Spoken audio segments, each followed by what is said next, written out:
यदबाद पंकज पराग सुराग योगिर वृंदैर्जितं भव भयं जित काल चक्रै यन नाम कीर्तन पराजित दुख शोका देवास्तमेव शरणं सततं प्रपद्ये। आज मैं एक यूट्यूब देख रहा था, उसमें कथावाचिका है और वह कथावाचिका अपने शब्दों में बोल रही थी और उस कथावाचिका ने कहा कि पूजा करने से कोई पुण्य नहीं होता, पूजा करने से कोई कर्म नहीं होता। उसने उदाहरण लंकापति दशकंधर रावण का दिया।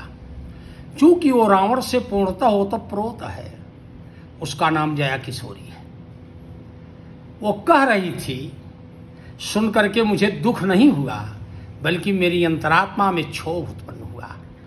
ऐसी कथावाचिकाएं जिनको न तो शास्त्र का ज्ञान है न तो विषय का ज्ञान है और ये बीकॉम करके संस्कृत का विद्वान बन रही है, तो ये मार्ग से भटकी हुई ये पथिक है। मैं इसके बारे में बताता हूँ। यह कह रही थी, मैं कह रहा हूँ, ये कह रही थी कि पूजा से कोई कर्म अच्छा नहीं होता। मैं बता रहा हूँ, पूजा भी एक कर्म है और पूजा से प्राणी की आत्मशक्ति का बोध जो होता है वो ज्ञान में परिवर्तित होता है।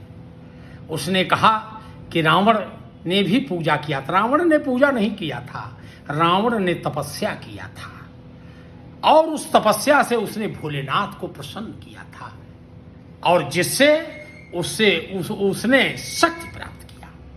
मैं तुमसे कह रहा हूं कि जब तपस्या और कर्म एक साथ चलते हैं तो प्रभु को दरवाजे पर चल करके आना होता है। रावण की सदगति हुई, उसका परिणाम यह था कि रावण के लिए प्रभु श्री राम अयोध्या से चल करके सीधे लंका पहुंचे। और मैं बता रहा हूं, विष्णु ने भी मजबूर होकर के राम का अवतार धारण किया। कथावाचिका, जब शास्त्र का ज्ञान न हो तो ऐसे शब्दों का प्रयोग मत किया करो, इसलिए इससे ब्राह्मण समुदाय का अपमान होता है, ब्राह्मणत्व का अपमान होता है, ज्ञान का अपमान होता है और जब ज्ञान का अपमान होता है तो प्राणी निंदा का पात्र बनता है।